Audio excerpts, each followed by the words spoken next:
yurttaşlar, Xursandbek Alimovich kanal muxlislari. Bugünkü mənzilimiz Özan G'azovat Taksiz mahallasına geldik. Bir gelişimizin sebebi Bekir'dağımızın xanadanda gelin toyu ekan. Bugün ne yapara günbəzlərimizi koyup verdik.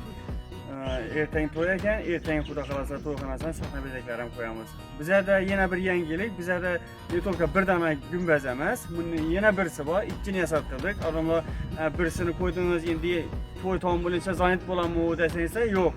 Yenə birisi var bizə də. Xud üçünün Razmirdə, şunu kəttəlikdə, şunu pörpüröykli var, appak.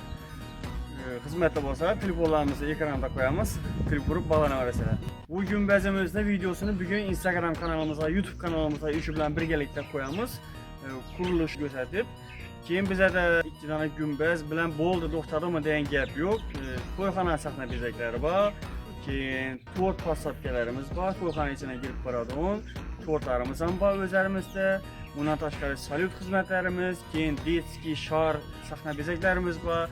Həmməsi oldu oxşadır, həmməsinə ait oldum. Keyinəm, en əsasisi toyunuz başından axırına doğru Xursandbek Alimovich YouTube kanalında caylanadı.